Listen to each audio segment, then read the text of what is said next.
Acid हा शब्द कुठे ऐकलाय? सुलतानपूर आश्रमशाळा. तुम्ही कुठे फिरताय इकडे तिकडे मस्तपैकी? तुम्हाला ऐकू येतंय का काय चाललंय ते? मागच्या बेंचवर जाऊन काय करणार आहे तिकडे बसून? गप्पा मारणार आहे का? मुलींनो, तुम्ही जे काय करताय मला सगळं दिसतंय बरं का इकडे. मी ज्या प्रश्नाचं उत्तर विचारते त्याचं उत्तर मला द्या तुम्ही. तुम्ही ऍसिड हा शब्द ऐकला आहे का? ऍसिड, आम्ल असे शब्द ऐकलेत का कधी आयुष्यात?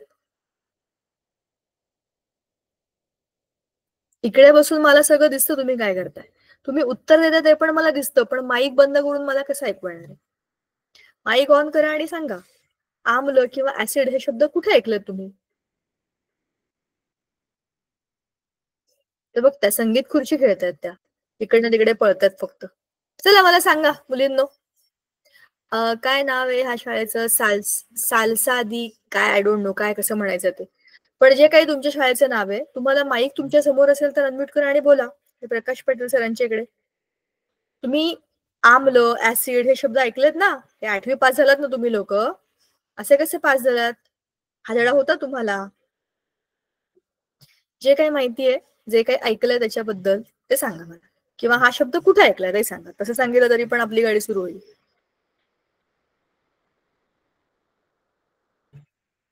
अरे ऍसिड हा शब्द कुठे ऐकलाय तुम्ही? असं काय करताय? कितीतरी ठिकाणी वापरला जातो तो.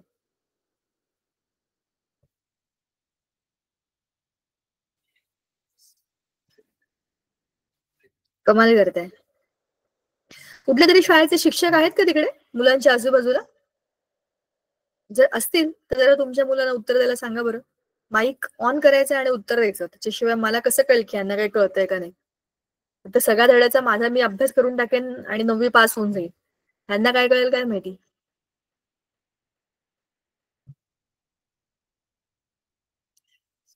तुम्हाला प्रश्न समजला का? ऍसिड किंवा आम्ल हे शब्द तुम्ही ऐकले आहेत का? कुठे ऐकलेत? काय संदर्भात ऐकलेत ते सांगा.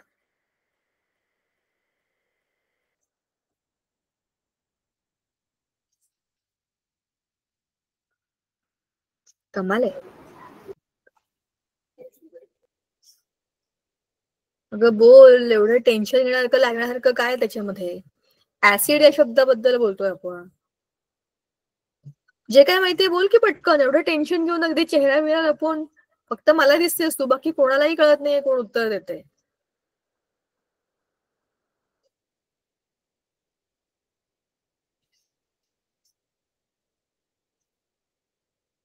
ग्रेट. याचा अर्थ असा आहे की तुम्हाला फक्त ऐकायचंय, बहुतेक बोलायचं नाही. Very good. As you wish. मला काही प्रॉब्लेम नाही. धडा तर मी शिकवणार आहे. तुम्हाला किती कळतंय ते तुमचं तुम्हालाच बघायला लागेल, हो की नाही?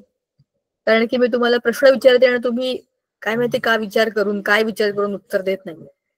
एनिवेज चला. आपला धडा आहे आम्ल आमलारीची ओळख.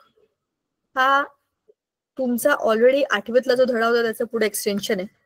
आम्ल आणि आमलारी आपल्या आजूबाजूला अनेक पदार्थ असतात. त्यातले काही आम्ल असतात, काही आम्लारी असतात आणि काही क्षार असतात. आम्ल म्हणजे ते पदार्थ जे आंबट असतात किंवा ज्यांच्यामध्ये जास्त प्रमाणामध्ये H+ आयन असतात. आणि हे जे आम्ल असतात ते त्यांच्या आंबट चवीमुळे, त्यांच्यामध्ये येणाऱ्या कधी कधी उग्र वासामुळे आपल्याला कळतं की हे आम्ल आहे. 2 प्रकारचे आम्ल असतात. एक असतात खनिज आम्ल आणि दुसरी असतात आपली जी केमिकली आपण लॅबमध्ये वापरतो ती वाली. तर जी खनिज आम्ल असतात ती आपल्या जेवणामध्ये असतात, ती नॅचरल असतात. आंबट पदार्थ जर तुम्ही बघितले, लेमन म्हणजे लिंबू, संत्री, मोसंबी, ह्या सगळ्या गोष्टींमध्ये ज्या ज्या पदार्थांमध्ये आंबटपणा आहे त्याच्यामध्ये एक नैसर्गिक आम्लता असते. अगदी टोमॅटो सुद्धा आम्ल धर्मीय आहे, कारण त्यांच्यामध्ये कुठल्या ना कुठल्या प्रकारचं ऍसिड असतं. पण ही सगळी ऍसिड जी असतात ती आपण खाऊ शकतो आणि त्याचा आपल्या शरीराला कुठलाही परिणाम होत नाही. पण जी दुसऱ्या प्रकारची असतात, रासायनिक आम्ल जी असतात, ती जी असतात ती डेंजरस असतात. उदाहरणार्थ HCl असेल किंवा H2SO4 असेल, HNO3 असेल, ही जी सगळी स्ट्रॉंग ऍसिड्स असतात हे वेगळ्या पर्पजसाठी वापरलेले असतात. आणि ते खूप स्ट्रॉंग असतात, ते एवढे की अगदी जमिनीवर पडलं तर त्याला होल पडेल, जमिनीला म्हणजे टाईल्सला तुमच्या खड्डा पडेल किंवा रंग निघेल, इतके ते स्ट्रॉंग असतात. हे झालं ऍसिडच्या बाबतीत.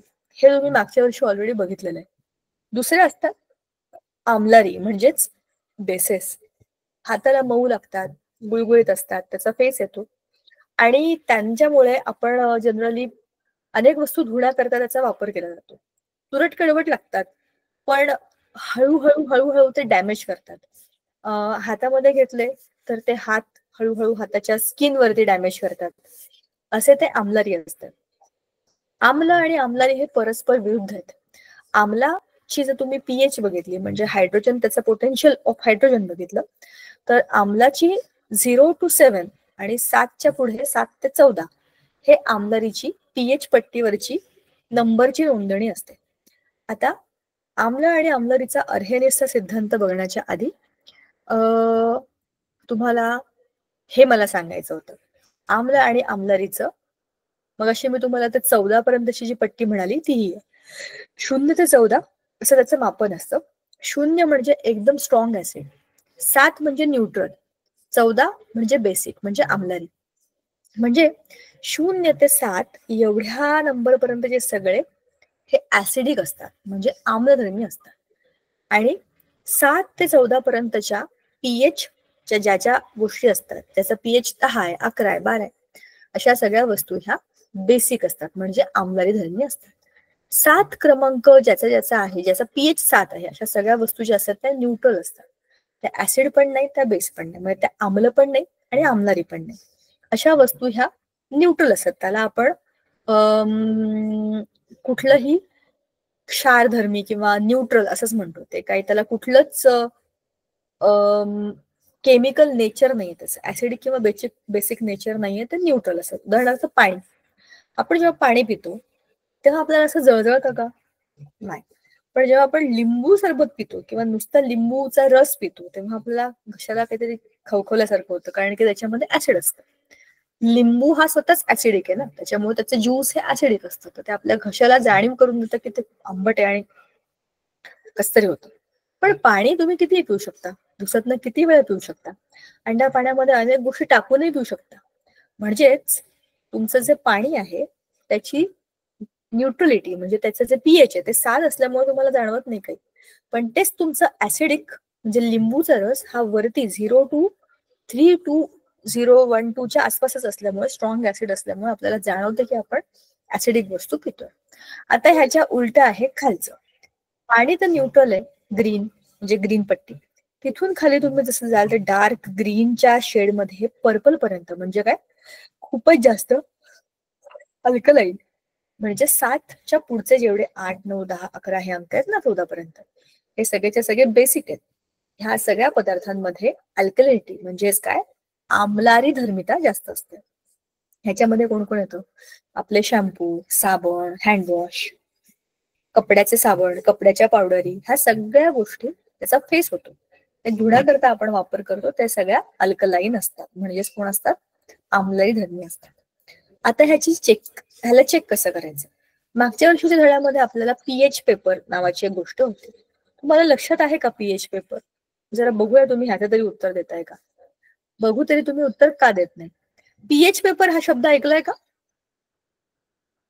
माझा आवाज येतो का? हे उत्तर द्यायला तुम्ही मोठ्याने माईकवर हो बोलला होता. आता मला सांगा, पीएच पेपर हा शब्द ऐकलाय का?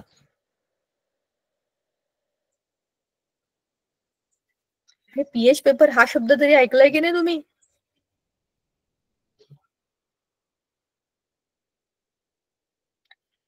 इकडेच्या शाळांमध्ये कोणी शिक्षक आहेत का? मुलं उत्तर का देत नाहीयेत? म्हणजे ह्यांना कळत नाहीये का, आवाज येत नाहीये का, उत्तर खरंच माहिती नाहीयेत? जे काय असेल ते जरा कळलं तर मला समजेल की प्रॉब्लेम काय आहे. काय ग मुलींनो, सांगा बरं तुम्ही. पीएच पेपर हा शब्द ऐकलाय ना?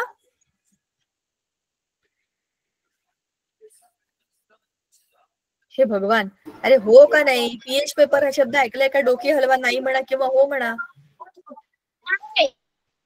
नाही ऐकला? कमालच आहे. 8वी पास झालात ना?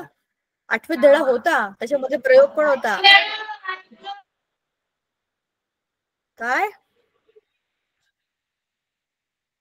बर, तुमचं तुम्हाला कळतंय ना काय चाललंय ते. आम्ल आणि आम्लारी हे शोधून काढण्यासाठी आपण त्याच्यामध्ये पीएच पेपर नावाची गोष्ट वापरतो. पीएच पेपर दोन प्रकारचे असतात. आपण जरा हे चित्रातनं बघूया. तुमच्या कदाचित थोडंसं लक्षात येईल की आपण 8वीला काय अभ्यास केला होता. बघा, एकच मिनिट आपण व्हाईट स्क्रीन ओपन करूया. दोन प्रकारची चित्र तुमच्या पुस्तकामध्ये होती, एक आणि दुसरं.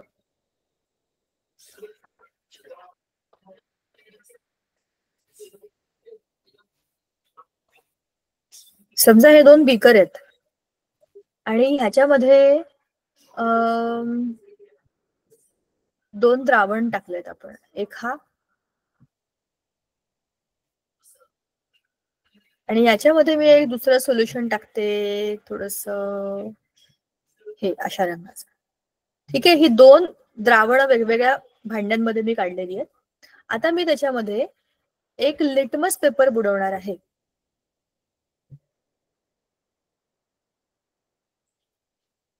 काळ्या रंगाचा. ठीक आहे, आणि याच्यामध्ये पण मी एक लिटमस पेपर बुडवणार आहे दुसरा. माझ्या लिटमस पेपरचा रंग आहे लाल. लाल आणि लाल हा माझा पेपर आहे. आता ह्या लाल रंगाचा हा खालचा भाग जिथे मी पाण्यामध्ये बुडवलाय, जर त्या लालचा निळा झाला तर मी याला काय म्हणेन? बेस, म्हणजे अल्कली. आता माझा दुसरा जो माझा पेपर आहे, हा लिटमस पेपर, तो समजा माझा ब्ल्यू कलरचा, डार्क ब्ल्यू येऊ का? डार्क ब्ल्यू कलरचा माझा पेपर आहे आणि माझ्या द्रावणामध्ये बुडाल्यानंतर त्याचा बुडवलेला रंग जर लाल झाला तर ह्या सोल्युशनचा अर्थ काय आहे? हे सोल्युशन आहे ऍसिडिक. आता बघा, मी काय लिहिते तिकडे लक्ष द्या. तर तुम्हाला ऑलरेडी झालेलं आहे, पण जरा कन्फ्युजिंग असतं. जर तुमचा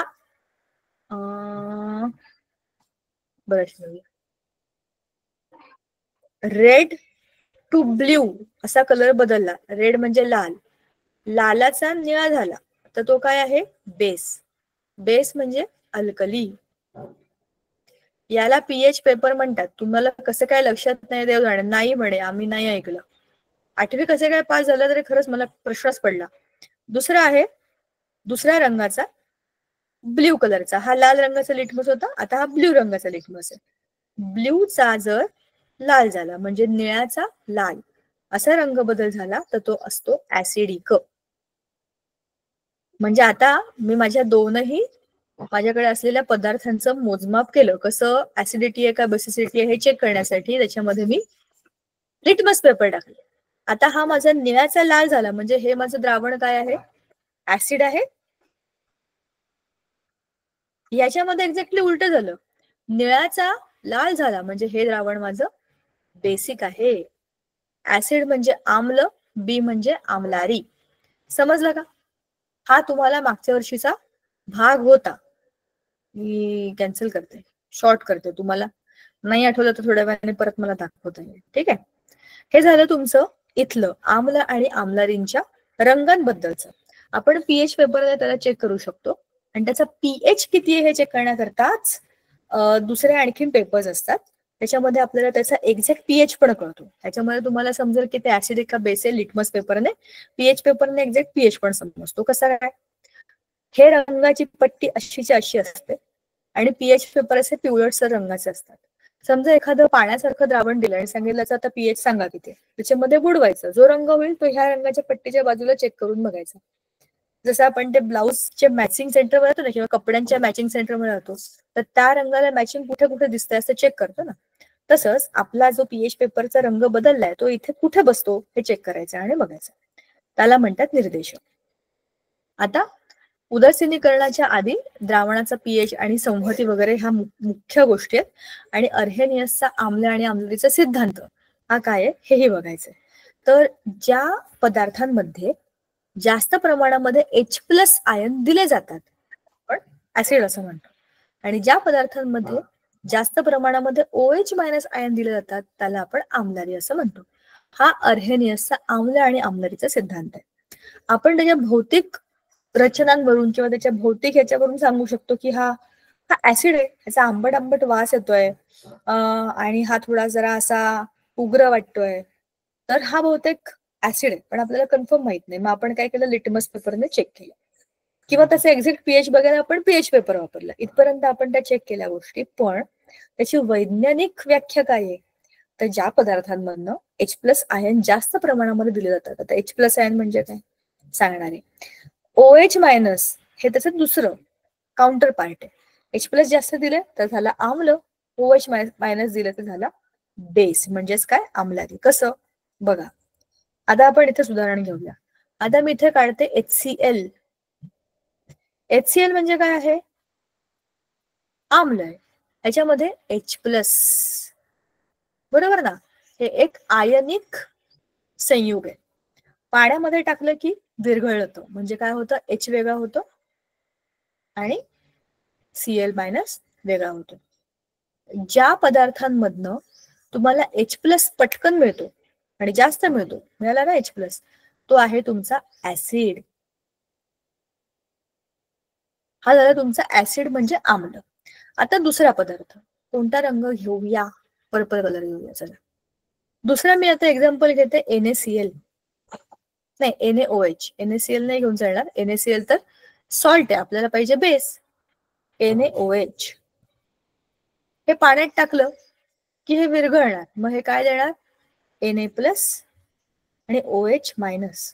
म्हणजे हे पाण्यात गेल्यावरती याचे दोन आयन्स काय बनतील, Na+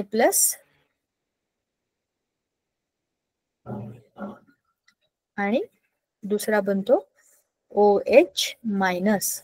मग आपल्या व्याख्येप्रमाणे आपण जी आम्ल आणि आम्लरीची व्याख्या सांगितली, त्यात आम्लरीची व्याख्या आपण काय सांगितली, ज्या पदार्थांमधनं OH- आयन मिळतो त्या असतात आपले आम्लारी म्हणजे बेस.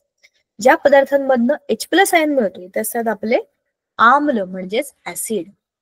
कळलं. आता स्ट्रॉंग आणि वीक ऍसिड आणि बेस ही कन्सेप्ट कशी येते, ज्या पदार्थांमधनं लगेच पाण्यामध्ये टाकल्या H+ आयन मिळतात ते स्ट्रॉंग ऍसिड, आणि ज्याच्यामध्ये मॅक्झिमम मिळतात ते स्ट्रॉंग ऍसिड. तसंच ज्या पदार्थांना पाण्यात टाकल्या लगेच तुम्हाला OH- आयन फास्ट मिळतात, लगेच डिसोसिएट होतात, लगेच कामाला लागतात, ते कोण आहे, स्ट्रॉंग बेसेस. म्हणजे संहत आम्ल आणि संहत आम्लारी, त्याला म्हणतात संहती म्हणजे कॉन्सन्ट्रेशन. तुम्ही घेतलेला पदार्थ हा किती स्ट्रॉंग आहे. आता याचं उदाहरण काय बघा,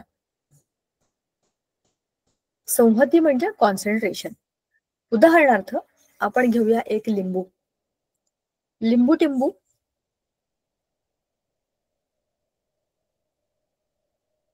हा एक लिंबू घेतला मी, आणि तो छान पिकलेला लिंबू आहे, त्याला रंगवून टाकते. हा आहे माझा लिंबू. हा खूप मस्त पिकलेला एकदम रसाळ लिंबू आहे. हा मी खाल्ला. आता काय होईल, डायरेक्ट लिंबू खाल्ल्यावरती मला तो कसा लागेल, डायरेक्ट खाल्ला म्हणून तो मला लागेल एकदम स्ट्रॉंग, बरोबर ना. त्याची संहती काय आहे, जास्त, म्हणजेच तो काय आहे, संहत आम्ल, स्ट्रॉंग ऍसिड. पण आता मी याला काय केलं, पाण्यात टाकलं. घेतला मी आता एक ग्लासच घेते, तुम्हाला काढूनच दाखवते. हा माझा ग्लास आहे काचेचा. आता मी त्याच्यामध्ये भरलं पाणी, ओके, आणि त्याच्यामध्ये मी आता टाकला आपला लिंबाचा रस ह्याच्यामध्ये. आता काय झालं, ह्याच्यामध्ये ऑलरेडी पाणी आहे आणि त्याच्यामध्ये वरून मी हा लिंबाचा रस टाकला, तर आता ह्या रसामध्ये पाण्याचे रेणू मिक्स झाले की नाही, म्हणजे आता हे काय झालं, वीक, म्हणजेच काय, विरल. स्ट्रॉंगला मराठीमध्ये म्हणतात संहत आम्ल किंवा संहत आम्लारी. संहत म्हणजे स्ट्रॉंग. पण वीकला मराठीमध्ये म्हणतात, मी आताच काय म्हटलं होतं रे, विरल. विरल म्हणजे वीक. ठीक आहे, समजलं तुम्हाला स्ट्रॉंग आणि वीक ऍसिडचा फरक. करेक्ट आहे. हेच सगळं आपल्या धड्यामध्ये दिलेलं आहे, त्याचा जरा आपण पटकन बघूया. पुस्तक शेअर करू.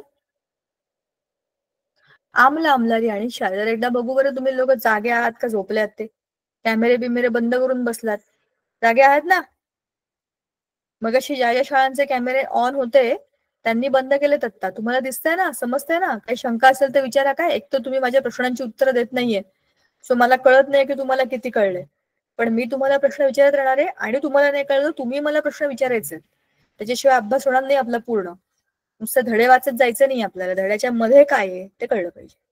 चला, धडा आहे आम्ल आम्लारी आणि क्षार.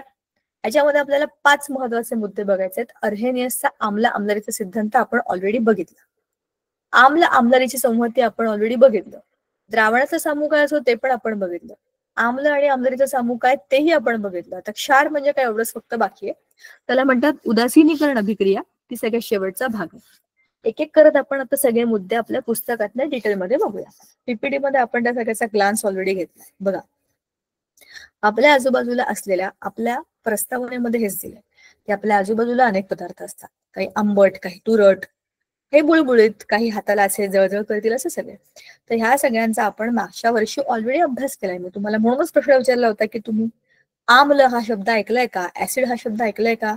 ऐकला असणारच आहे तुम्ही 100%, कारण तो 8वीला धडा होता तुम्हाला. ठीक आहे. आता खालचा हा तक्ता तुम्हाला आता ह्याच्याकरता उत्तर द्यावं लागणार आहे आणि माईक ऑन करावं लागणार आहे. चला, माईक ऑन करा आणि पटापट सांगा मला, आपल्याला ह्या सगळ्यांमधले आम्ल कोणते आणि आम्लारी कोणते हे शोधायचे आहेत. HCl ला आपण काय टाकलं? H+Cl-. HNO3 ला मी लिहून टाकते H+ आणि NO3-. मला सांगा आता हे आम्ल आहे का आम्लारी आहे?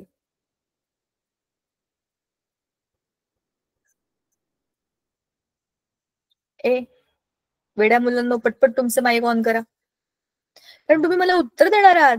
तुम्ही उत्तर दिलं नाही तर मी पुढे कशी जाऊ? मला कसं कळेल तुम्हाला कळलंय का नाही? पटकन सांगा, आम्ल आहे का आम्लारी आहे? मी तुमचं अर्ध काम सोपं करते. मी हे लिहून टाकते, तुम्ही मला सांगा की हे पदार्थ जे आपण लिहितो या लिस्ट मधले हे काय आहेत? आम्ल आहेत का आम्लारी आहेत? तुम्ही सांगणार आहेत मला, मी हे स्वतःहून लिहिणार नाहीये पुढचं.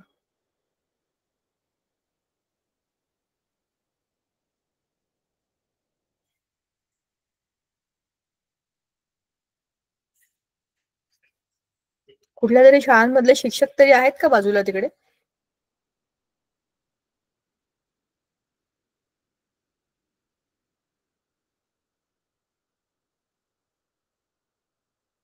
मानलं पाहिजे तुम्हाला लोकांना, उत्तर द्यायचंच नाही ठरलंय का तुमचं?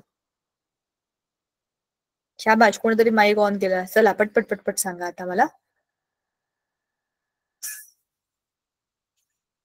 सांगा, हे सगळे H+H+H+ वाले आहेत, मग हे आम्ल आहेत का आम्लारी आहेत?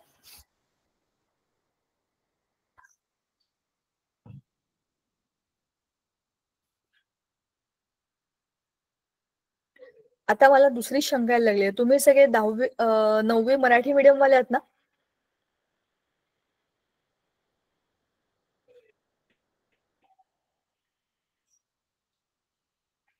एक मिनिट. तुम्ही सगळे मराठी मीडियम वाले लोक आहात ना?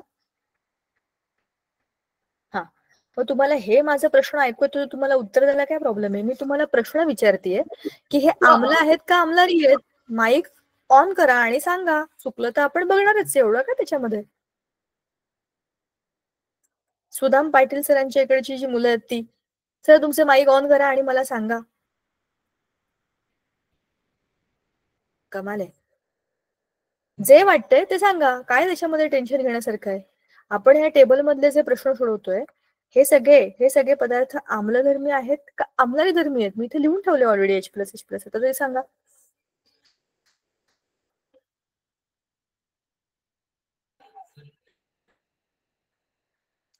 तुमचं तुम्ही सोडवा. आता मी तुम्हाला अर्ध काम करून दिलेलं आहे.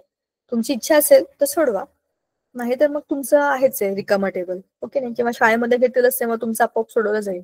प्रश्नाचं उत्तर येणं अपेक्षित होतं, त्याच्याशिवाय मी पुढचं दाखवणार नव्हते. त्यामुळे तुम्ही उत्तर दिलेलं नाहीये, सो मी आता तुमच्यावर सोडले. तुम्ही स्वतःचा अभ्यास करा आणि मला सांगा हे पुढच्या वेळेला की तुम्ही कसं सोडवलं. ठीक आहे? जे आम्लही नाही आणि जे आम्लारीही नाही ते असतात क्षार. म्हणजे H+ आणि OH- हे दोन्ही नाही आहेत त्याच्यामध्ये. उदाहरणार्थ हे CaCl2, NaCl, Na+Cl- त्याच्यामध्ये H+ नाही, OH पण नाही, हे सगळे क्षार असतात. आता आम्ल, आम्लारी आणि क्षार यांचा आपण एक तक्ता बघितला. आता आयनिक संयुगांचा आपण जरा पुन्हा एकदा जरा रिकॅप बघूया. आयनिक संयुग म्हणजे काय, ती कशी बनतात. कारण की हे सगळे जे आपण बघतोय की H+ आयन, OH- आयन, हे आले कुठून, त्यालाच आयन असं म्हणतात. आता जरा समजून घ्या. सोडियमचा एक अणू आहे आणि सोडियमचा अणु अंक आहे 11.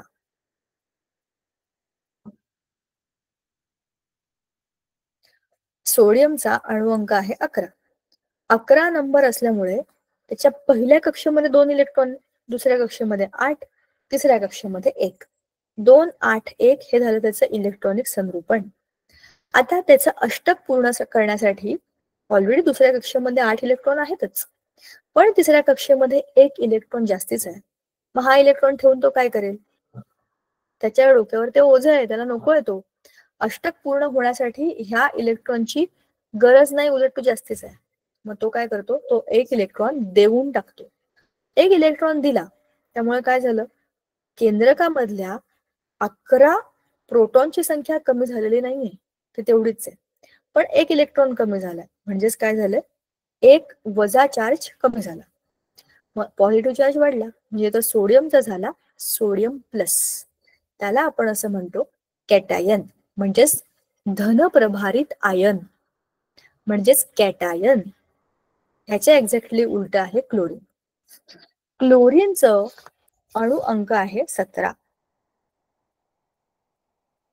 क्लोरीनचा अणु अंक आहे 17, ऍटॉमिक नंबर. आता त्याचं इलेक्ट्रॉन संरूपण आहे 2, 8, 7. त्याप्रमाणे पहिल्या कक्षेमध्ये 2 इलेक्ट्रॉन, दुसऱ्यामध्ये 8 आणि तिसऱ्यामध्ये 7 इलेक्ट्रॉन आहेत. 7च इलेक्ट्रॉन आहेत आणि एकाच इलेक्ट्रॉनची गरज आहे अष्टक पूर्ण करायला. बघ आता क्लोरीन काय करतो, ह्याच्याकडचा एक्स्ट्रा इलेक्ट्रॉन जो आहे ना, हा स्वतःकडे घेतो.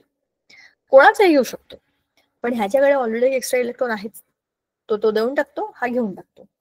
आता काय झालं, क्लोरीनकडे बाह्यतम कक्षेमध्ये 7 इलेक्ट्रॉन होते, आता 8 झाले. पण आतमधल्या प्रोटॉनची संख्या वाढली का, नाही, प्रोटॉन तेवढेच आहेत. म्हणजेच काय, प्रोटॉन मध्ये एकूण असलेल्या प्रोटॉनच्या संख्येमध्ये, न्यूक्लियसमध्ये असलेल्या प्रोटॉनच्या संख्येमध्ये बदल झाला नाही, पण वरून 1 इलेक्ट्रॉन वाढला. इलेक्ट्रॉन वाढला म्हणजे इलेक्ट्रिक चार्ज वाढला, तो पण मायनस. आता हा सोडियमचा ऍटम पण नाहीये आणि हा क्लोरीनचा ऍटम पण नाहीये, हे दोन आहेत आयन्स. हा आहे कॅटायन आणि दुसरा आहे एनायन. कोण, हा क्लोरीनचा एनायन. कळलं का, एनायन आणि कॅटायन. ह्याच्यावर आहे पॉझिटिव्ह चार्ज, ह्याच्यावरती आहे निगेटिव्ह चार्ज. या दोन परस्पर भिन्न चार्जमुळे ते एकमेकांना आकर्षित करतात आणि एक बंध बनवतात, त्याला आयनिक बंध असं म्हणतात. हा प्युअरली बिझनेस आहे. माझ्याकडे एक एक्स्ट्रा रूम आहे आणि तुला एका रूमची गरज आहे, तर तू माझी रूम शेअर कर.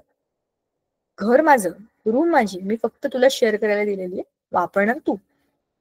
अशा पद्धतीने Na+ आणि Cl- हे एकमेकांच्या परस्पर आकर्षणातनं एक आयनिक बंध बनवतात, त्याला आपण NaCl म्हणजेच खाण्याचं मीठ असं म्हणतो. मग ऑब्व्हियसली ना, हे फक्त आयनिक बंधांमुळे एकमेकांना जोडलेले आहेत. आता जेव्हा तुम्ही ह्याला पाण्यात टाकता तेव्हा काय होतं, स्वाभाविकपणे ते एकमेकांपासून तुटतात. पाण्याच्या रेणूंमधले, तुम्ही जर बघितलं, पाण्याच्या रेणूंच्या मध्ये Na+ वेगळे, Cl- वेगळे असे दोन परस्पर भिन्न आयन बनतात. यालाच डिसोसिएशन असं म्हणतात. म्हणजेच काय, ते तुटणं. तुमचा आयनिक बंध तुटतो आणि तुमचा Na+ आणि Cl- हे दोन अणू वेगवेगळे होतात आणि हे पाण्यामध्ये गेल्यावरती होतं. म्हणजेच तुमचे आयनिक बंध तसेच ते स्ट्रॉंग असतात. तुमचं खाण्याचं जे मीठ आहे, प्रत्येकाच्या घरात मीठ असतं, त्या मिठाला तुम्ही असंच बाहेर ठेवलं, कुठे ठेवलं तर काही होत नाही, तो बंध चांगला स्ट्रॉंग आहे. पण तुम्ही त्याला पाण्यात टाकलं की ते विरघळून जातं. त्या पाण्यात दिसत पण नाही की मिठाचे रेणू कुठे आहेत, कारण की त्या पाण्यामध्ये पूर्णपणे विरघळतं. म्हणजेच काय होतं, वेगवेगळं होतं आणि त्याच्यामध्ये लपून जातं. यालाच म्हणतात आयनिक बंध आणि त्याचं पाण्यातलं डिसोसिएशन. ठीक आहे. आता हे सगळं का करायचं, तर प्रत्येक अणूला त्याचं स्थैर्य मिळण्यासाठी अष्टक पूर्ण करायचं असतं. क्लिअर? सॉरी. अष्टक पूर्ण करण्याच्या स्थितीमध्ये ते काय करतात? इलेक्ट्रॉन देतात, घेतात किंवा शेअर करतात. आता आयनिक बंधामध्ये पूर्णपणे इलेक्ट्रॉन दिले जातात आणि घेतले जातात, आणि हे अतिशय स्थिर असं संयुग बनतं. ठीक आहे, आयनिक संयुग बनतं. आता ह्याच्या पुढचे आहे आयनिक संयुगांचे विचरण. विचरण म्हणजे डिसोसिएशन. पाण्यामध्ये मिसळल्यावर काय होतं? पाणी आणि मीठ एकमेकांमध्ये मिसळलं तर काय होईल? चला सांगा बरं, माईक ऑन करा आणि सांगा मला. पाण्यामध्ये मीठ घातलं तर काय होतं?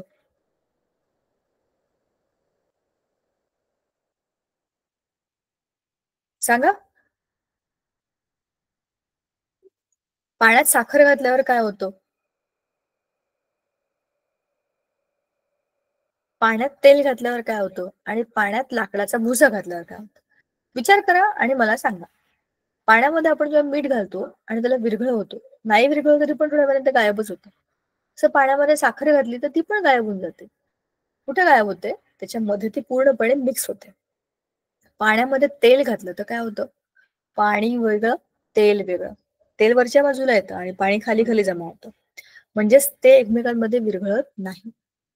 पाणी आणि लाकडाचा भुसा, यात पण तसंच होतं. पाणी आणि लाकडाचा भुसा तुम्ही किती त्याला मिक्स करा, पण तो भुसा वरच्यावर तरंगत राहतो. म्हणजेच काय होतं, काही काही पदार्थ हे पाण्यामध्ये पूर्णपणे विरघळतात, काही विरघळत नाहीत. जे विरघळतात त्यांना त्याचे विचरण असं म्हणतात. पाण्यामध्ये त्याचे विचरण तयार होतं. म्हणजेच काय, आयनिक संयुग पाण्यामध्ये विरघळतात तेव्हा त्यांचं जलीय द्रावण तयार होतं. स्थायी रूपात असलेल्या आयनिक संयुगामध्ये विरुद्ध प्रभारित आयन एकमेकांना लागून असतात. जेव्हा एखादे आयनिक संयुग पाण्यामध्ये विरघळायला सुरुवात होते, तेव्हा पाण्याचे रेणू संयुगाच्या आयनांच्या मध्ये घुसतात आणि त्यांना एकमेकांपासून वेगळे करतात. म्हणजेच जलीय द्रावण होताना आयनिक संयुगाचे विचरण होते, म्हणजेच डिसोसिएशन होते. एकमेकांमध्ये ते पूर्णपणे विरघळतात. म्हणजे काय होतं, हा बंध तुटतो आणि त्याच्यामध्ये जाऊन अडकतात, ते एकमेकांमध्ये गायब होतात, मिसळून जातात, एक चांगल्या पद्धतीने मिक्स होतात. त्यालाच आपण त्याचं विचरण असं म्हणतो. जशा KOH आहे, NaOH आहे, HCl आहे, ह्या सगळ्यांमध्ये पाण्यामध्ये गेल्यावरती त्याचं विचरण होतं. आता उदाहरणार्थ इथे बघा, NaCl पाण्यामध्ये टाकलं की Na वेगळं, Cl मायनस. तसंच NaOH मध्ये टाकलं तर Na+OH- असे वेगवेगळे पाण्यामध्ये अणू मोकळे होतात. अणू नाही, आयन्स मोकळे होतात. अणू पण नाही, आयनचे कॅटायन आणि ऍनायन हे मोकळे मोकळे होतात. जसं आता पाण्यामध्ये बघायचे दिले पाणी, आणि विचरण केल्यावर काय होतं, H+Cl-. आम्ल, आता इथून तुमच्या अर्हेनियसचा आम्ल आणि आम्लरीचा सिद्धांत आला, जो आपण ऑलरेडी बघितला होता, की काय आहे, एखाद्या पदार्थामध्ये ज्याच्यामध्ये H+ द्रावणामध्ये H+ या कॅटायनला जे तयार करतात, पटापट तयार करतात, जास्त प्रमाणात तयार करतात, फक्त H+ आयनला, ते कोण असतात, तुमचे आम्ल असतात. त्याची व्याख्या ऑलरेडी दिलेली आहे बघा. याच्यामध्ये H+ आहे, याच्यामध्ये H+ आहे, याच्यामध्ये H+ आहे. तर हे सगळेचे सगळे कोण आहेत, आम्ल आहेत. आणि असेच खाली तुम्ही बघितलं तर आम्लारी, ज्या पदार्थांमध्ये OH- ह्या निगेटिव्ह आयन म्हणजेच ऍनायनची निर्मिती होते, ते कोण असतात, तुमचे ऍनायन असतात. आम्ल आणि आम्लारींचे वर्गीकरण आपण पुढच्या वेळेला बघूया, आणि इथून पुढे आपला धडा जो आहे तो दुसऱ्या, म्हणजे आम्ल आम्लारीचे वर्गीकरण झालं की त्यांची रिॲक्शन्स वगैरे ह्या मुद्द्यावर ते येतील, ते आपण पुढच्या वेळेला बघूया. आज आपण जे काही शिकलो, तुम्हाला किती कळलं तुम्हालाच माहितीये, तुम्ही मला उत्तर तर दिलेली नाहीये. तो मगाचा तक्ता होता तो पूर्ण सोडवायचा आणि पुढच्या वेळेला मला सांगायचं. तुम्हाला त्यात काय अडलं असेल तर तुम्ही मला विचारू शकता. थांबूया का आपण आजच्यासाठी? ओके, बऱ्याच शाळांमध्ये मला वाटतं लाईट गेलेले आहेत, त्याच्यामुळे ते पंखे